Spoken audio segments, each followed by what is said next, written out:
శ్రీ గురుభ్యో నమః. శ్రీ మహాగణపతే నమః. ధనుసు రాశి వారికి ఈ రాబోతున్నటువంటి కొత్త సంవత్సరాల్లో క్రోధినామ సంవత్సరాల్లో గురుగ్రహ సంచారం అనేది మే 1వ తారీఖున జరగబోతుంది అన్నమాట. మే 1వ తారీఖున జరగబోతున్నటువంటి ఈ యొక్క సంవత్సరాల్లో ఎలా ఉండబోతుంది అనేది మనం చూద్దాం.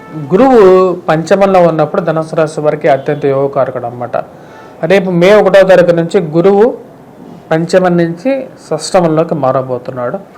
తృతీయంలో ఉన్నటువంటి శని యోగకారకుడు ఈ రాశి వారికి. గురువు ఎప్పుడైతే మార్పు జరుగుతున్నదో దాని యొక్క ప్రభావం అనేది ప్రతి రాశి మీద కూడా ఉంటుంది, ధనుసు రాశి వారి మీద కూడా ఉంటుంది అన్నమాట. గురువు ఎందుకంటే ఈ యొక్క రాశి వారికి రాశ్యాధిపతి కాబట్టి రాశ్యాధిపతి షష్టమంలోకి వెళ్తున్నప్పుడు ఆరోగ్యపరంగా ప్రభావం అనేది ఎక్కువగా ఉంటుంది ఈ రాశి వారికి.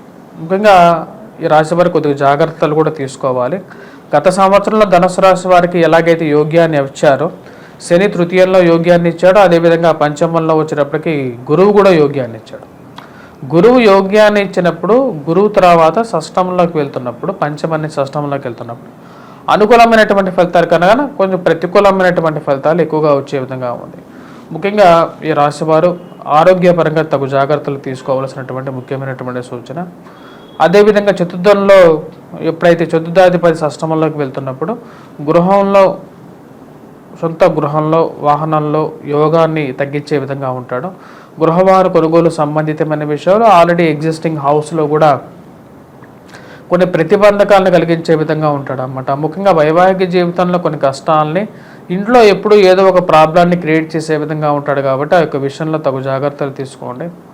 ఆరోగ్యపరంగా తగు జాగ్రత్తలు కావాల్సినటువంటి ముఖ్యమైనటువంటి సూచన. విద్యార్థులు పోటీ పరీక్షల కోసం ప్రిపేర్ అవుతున్నటువంటి వారు ఈ రాశి వారు వచ్చేటప్పటికి తగు జాగ్రత్తలు తీసుకోవాలి. ముఖ్యంగా ఆగస్టు, సెప్టెంబర్, అక్టోబర్ నెలలో చాలా జాగ్రత్తగా ఉండాలి ఈ రాశివారు. ఆగస్టు 11 వచ్చేటప్పటికి కుజుడు మాందాబ్దం జరగబోతుంది. అష్టమంలోకి కుజుడు మాందాబ్దం జరిగినప్పుడు సప్తమంలో ఉన్నప్పుడు కుజుడు యోగ్యకారకుడు కాదు, అష్టమంలో కుజుడు యోగ్యకారకుడు కాదు. ఆగస్టు, సెప్టెంబర్లో మటుకు జాగ్రత్తగా ఉండండి.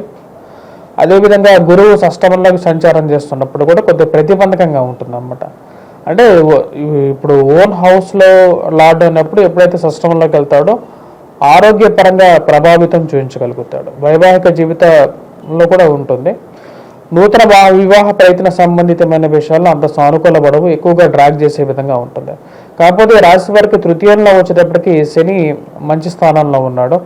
మూల త్రికోణ స్థానంలో ఉన్నప్పుడు మంచి అనుకూలమైనటువంటి ఫలితాలు కూడా ఇవ్వగలుగుతాడు. అవి ఎటువంటి ఫలితాలు అంటే ఉద్యోగపరంగా కొంచెం అనుకూలతను ఇవ్వగలుగుతాడు అన్నమాట. అంటే మీ కింద పనిచేస్తున్నటువంటి వారి మీకు కొంచెం అనుకూలత ఎక్కువగా ఇవ్వగలిగేటటువంటి పొజిషన్లో వారు ఉంటారు. అదేవిధంగా ఈ రాశి వారికి వచ్చేటప్పటికి సానుకూలమైనటువంటి ఫలితాలుగానే చెప్పచ్చు. కొద్దిగా ఏ విషయంలో అంటే ఉద్యోగపరంగా కొంచెం సానుకూలంగా ఉంటుంది. కాకపోతే ఉద్యోగపరంగా పెద్ద పెద్ద మార్పులు చేర్పులు చేసేటప్పుడు మటుకు కొంచెం జాగ్రత్తగా ఉండండి. నూతన ఉద్యోగ ప్రయత్నాలు చేసేటప్పుడు పోతున్నటువంటి ఉద్యోగం, ఎటువంటి ఉద్యోగంకి వెళ్తున్నారు, ఎక్కడ వెళ్తున్నారు, అలాంటివి కొంచెం జాగ్రత్తగా తీసుకోవాలన్నమాట. ఎందుకంటే గురువు షష్టమంలోకి వెళ్ళినప్పుడు కొంచెం ప్రతిబంధకంగా కూడా ఉంటాడు. అదేవిధంగా ఈ రాశి వారికి వచ్చేటప్పటికి కొత్త బిజినెస్లు పెట్టాల్సిన అవసరం లేదు, ఆ విషయం గుర్తించండి. ఎందుకంటే పెద్ద పెద్ద భారీ ఇన్వెస్ట్మెంట్ చేయొద్దు. గ్రహస్థితి అంత యోగించట్లేదు. గురువు షష్టమంలోకి వెళ్తున్నప్పుడు ప్రతిబంధకంగా ఉంటుంది కాబట్టి జాగ్రత్తగా ఉండాలి. అదేవిధంగా ఈ రాశి వారికి వచ్చేటప్పటికి మిగతా విషయాల గురించి మనం మాట్లాడినప్పుడు కొత్తగా వాహనం కొనాలన్నా సరే, లేకపోతే సెల్ఫ్ డ్రైవింగ్లోనూ కొంచెం జాగ్రత్తలు అనేది చాలా ముఖ్యం. ఆరోగ్యాన్ని ఎక్కువగా పరిరక్షించుకోవాలి ఈ రాశివారు. మరియు అదేవిధంగా ఈ రాశి వారికి సంవత్సరం ఎండింగ్లో జరగబోతున్న ఇంకొక ఇంపాక్ట్ అనేది ఒకటి ఉందన్నమాట. అదేంటంటే అర్ధాష్టమ శని ప్రభావం అనేది స్టార్ట్ అవబోతున్నది. తృతీయంలో ఉన్నటువంటి శని అంటే మీనరాశిలోకి శని సంచారం జరగబోతుంది అన్నమాట. ఎప్పుడు జరగబోతుంది అంటే మార్చిలో జరగబోతుంది, 2025లో జరగబోతుంది అన్నమాట. సో మన తెలుగు సంవత్సరాది ప్రకారంగా మన పంచాంగంలో అంటే మన బంగారవారి పంచాంగం అనేది, గంటల పంచాంగం అనేది ఉంది. మీరు అక్కడ కూడా డౌన్లోడ్ చేసుకోవచ్చు. బంగారవారి.com అనేది వెబ్సైట్లో ఉంటుంది. సో మీరు ఆ పంచాంగంలో చూడవచ్చు. ఈ యొక్క సంవత్సరంలో 2025 వచ్చేటప్పటికి ఈ యొక్క కుజ ఎప్పుడైతే శని సంచారం అనేది చతుర్థంలోకి జరిగితే దాని యొక్క ప్రభావం అనేది వీరి మీద ఎక్కువగా ఉంటుంది. ముఖ్యంగా వచ్చేటప్పటికి ఎఫెక్ట్ ఎలా ఉంటుంది అంటే అర్ధాష్టమ శని ప్రభావం అనేది స్టార్ట్ అవుతుంది. ధనుసు రాశి వారికి వచ్చేటప్పటికి అది మిశ్రమాన్ని ఎక్కువగా ఇస్తుంది. ఇటుపక్క ఎందుకంటే గురువు వచ్చేటప్పటికి షష్టమంలోకి వెళ్తున్నాడు. అదేవిధంగా మనం చూసినట్లయితే ఇక్కడ కుజుడు వచ్చేటప్పటికి ఆగస్టు సెప్టెంబర్లో నీచత్వం పట్టబోతున్నాడు. అదేవిధంగా శని వచ్చేటప్పటికి చతుర్థంలోకి రాబోతున్నాడు. దీని ప్రభావం అయితే ధనుసు రాశి వారికి సామాన్యమైనటువంటి ఫలితాలు ఆరు మిశ్రమమైనటువంటి ఫలితాలుగా చెప్పవచ్చు. ముఖ్యంగా ఎవరి మీద ఈ ప్రభావం ఎక్కువగా ఉంటుందంటే వివాహ ప్రయత్నాలు సంబంధితమైన విషయాల్లో ఉంటుంది. విద్యార్థులు ఎవరైతే పోటీ పరీక్షల కోసం ప్రిపేర్ అవుతున్నారో వారి మీద కూడా ఉంటుంది. కాబట్టి విద్యార్థుల మటుకు కష్టపడి చదవవలసినటువంటి ముఖ్యమైనటువంటి సూచన. విద్యా సంబంధితమైన విషయాల్లో పనిచేస్తున్నటువంటి వారు టీచర్సు, ప్రొఫెసర్స్ వీరి మీద కూడా ఈ ప్రభావం అనేది ఎక్కువగా ఉంటుంది. సో ఆ విషయాల్లో కూడా తగు జాగ్రత్తలు తీసుకోవాల్సినటువంటి ముఖ్యమైనటువంటి సూచన. అదేవిధంగా ప్రింట్ అండ్ ఎలక్ట్రానిక్ రంగం మీడియాలో ఉన్నటువంటి వారు కూడా కొద్దిగా జాగ్రత్తగా ఉండాల్సినటువంటి ముఖ్యమైనటువంటి సూచన. నూతన మార్పు చేర్పులు చేసేటప్పుడు జాగ్రత్తగా చేయాలి ధనుసు రాశి వారు. అదేవిధంగా ఈ రాశి వారు ఎవరైతే పుస్తక ముద్రణ రంగంలో ఉన్నటువంటి వారు, బుక్ షాప్స్ రన్ చేస్తున్నటువంటి వారు, వాటిలో పనిచేస్తున్నటువంటి వారు కూడా తగు జాగ్రత్తలు తీసుకోవాలి. Coffee, tea shops, hotels run చేస్తున్నటువంటి వారు, అదేవిధంగా ఎవరైతే ముఖ్యంగా వీటిలో పనిచేస్తున్నటువంటి వారితో పాటు ఫిలిం ఇండస్ట్రీస్లో పనిచేస్తున్నటువంటి వారికి కూడా అంత అనుకూలమైనటువంటి ఫలితాలుగా గోచరించట్లేదు. ఈ రాశి వారికి వచ్చేటప్పటికి మిశ్రమమైనటువంటి ఫలితాలుగానే గోచరిస్తున్నది. తగు జాగ్రత్తలు తీసుకోండి. అదేవిధంగా భారీ ఇన్వెస్ట్మెంట్స్, స్పెక్యులేషన్స్లో, స్టాక్ మార్కెట్లో ఇన్వెస్ట్మెంట్స్కి దూరంగా ఉండండి. ధనుసు రాశి వారికి అంత అనుకూలమైనటువంటి ఫలితాలుగా గోచరించట్లేదు ధనుసు రాశి వారికి. మరియు అదేవిధంగా మిగతా విషయాల గురించి చెప్పాలంటే ప్రేమ సంబంధితమైన వ్యవహారాల్లో జాగ్రత్తగా ఉండండి.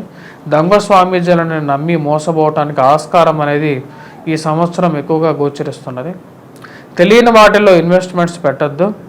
తెలియని విషయాల్లో జోక్యం చేసుకోకుండా ఉన్నట్లయితే సానుకూలమైనటువంటి ఫలితాలే గోచరిస్తాయి. మరి అదేవిధంగా ఈ రాశి వారికి వచ్చినప్పటికీ ఓవరాల్గా ఎటువంటి పరిహారాలు చేసుకోవాలనేది కూడా మనం చూద్దాం. గురువు ఎప్పుడైతే సరైనటువంటి స్థితిగతిలో లేడో అప్పుడు దాన్ని ప్రతిబంధకంగా ఉంటుందన్నమాట. ముఖ్యంగా ఎవరైతే ఈ యొక్క మనీ స్పెక్యులేషన్స్ చేసేటువంటి వారు కానీ, లేకపోతే ఎవరైతే వడ్డీ వ్యాపారం చేసేటువంటి వారి మీద ఎక్కువగా ప్రభావం అనేది ఉంటుంది. వారు జాగ్రత్తగా ఉండాల్సినటువంటి ముఖ్యమైనటువంటి సూచన. గురువుకి గురువారం పూట ముఖ్యంగా బూందీతో చేసినటువంటి లడ్డూలని మీ యొక్క దేవాలయాల్లో, దగ్గరలో ఉన్నటువంటి దేవాలయాల్లో పంచిపెట్టడం, అదేవిధంగా గురుగ్రహ శ్లోకాన్ని పఠించినట్లయితే సానుకూలమైనటువంటి ఫలితాలు పొందగలుగుతారు. ఇప్పటిదాకా మీరు గురుగ్రహ సంచారం అనేది ఎలా ఉండబోతుంది అనేది చెప్పాను. గురుగ్రహ సంచారం అనేది ప్రతి రాశి మీద కూడా దాని యొక్క ప్రభావం అనేది ఒక సంవత్సరం పాటు ప్రభావం అనేది చూపిస్తుంది అన్నమాట. అసలు గురుగ్రహ సంచారం అంటే ఏంటంటే, గురువు ఎప్పుడైతే ఒక రాశి మారుతాడో అంటే 12 రాశుల్లో ఒక్కొక్క సంవత్సరం పాటు గురుగ్రహ సంచారం జరుగుతూ ఉంటుంది. ఎప్పుడైతే గురుగ్రహ సంచారం జరుగుతుందో అప్పటి నుంచి మనకు గురువు పుష్కరణి, అందువల్ల గురువు ఒక నదిలోకి, అంటే మనకు 12 జీవనదుల్లో ఒక్కొక్క నదిలోకి గురువు ఆ యొక్క నక్షత్రంలో మారినప్పుడు, అంటే ఆ రాశిలోకి మారినప్పుడు మనకు పుష్కరాలు రావటం అనేది జరుగుతుంది. శుభ పుష్కరణ స్థానంలోకి వెళ్తాడనమాట. అంటే మనకు ముహూర్త బలంలో కూడా చెప్తాం అన్నమాట. ఏంటంటే గురువు శుభ పుష్కరణలో ఉన్నప్పుడు దాని యొక్క బలం రీత్యానే మన ముహూర్తం పెట్టడం అనేది జరుగుతుంటుంది అన్నమాట.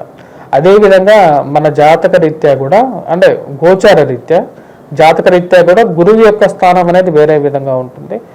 అంటే జాతకంలో వచ్చినప్పటికీ గురువు కొన్ని స్థానాల్లో, కేంద్ర స్థానాల్లో అనుకూలమైనటువంటి ఫలితాలు ఎక్కువగా ఇస్తూ ఉంటాడు. కానీ గోచారాల్లో వేరే విధంగా ఉంటుంది అన్నమాట. నేను ఇప్పుడు దాకా మీకు దాని గురించి ఎక్స్ప్లెయిన్ చేశాను. కొన్ని రాశులకి ఇది చాలా అనుకూలమైనటువంటి ఫలితాలు కూడా ఇస్తుంది, కొన్ని రాశులకి ప్రతికూలమైనటువంటి ఫలితాలు కూడా ఇస్తుంది అన్నమాట. గురువు ఎక్కడే అనుకూలమైనటువంటి ఫలితాలు ఇవ్వగలడా అంటే వేరే గ్రహాలతో కూడా అనుకూలత అనేది కూడా దాని యొక్క ప్రభావం అనేది ఉంటుంది అన్నమాట. దాని గురించి నేను ఓవరాల్గా చెప్పడం జరిగింది. మీరు ఇంకా క్లియర్గా మీరు తెలుసుకోవాలి అంటే నా యొక్క వెబ్సైట్లో కూడా ఉంటుంది, vangarvari.com అని ఉంటుంది. ఆ యొక్క వెబ్సైట్లో మీరు లాగిన్ అయ్యి అక్కడ ఫ్రీ పంచాంగం అనేది ఉంటుంది. నా యొక్క పంచాంగాన్ని మీరు అక్కడ డౌన్లోడ్ చేసుకొని చూడొచ్చు, డౌన్లోడ్ చేసుకోవచ్చు. క్రోధినామ సంవత్సరం పంచాంగాన్ని ఫ్రీ డౌన్లోడే ఉంటుంది.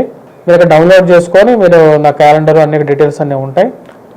మీ యొక్క జాతక రీత్యా కూడా పెద్ద భారీ ఇన్వెస్ట్మెంట్ చేసేటప్పుడు మటుకు 1-2 సార్లు మీ యొక్క జాతకాన్ని పరిశీలించుకున్న తర్వాత, భారీ ఇన్వెస్ట్మెంట్స్ వివాహ జీవితంలోకి అడుగుపెట్టడం ఇవన్నీ పెద్ద ప్రశ్నలు అన్నమాట.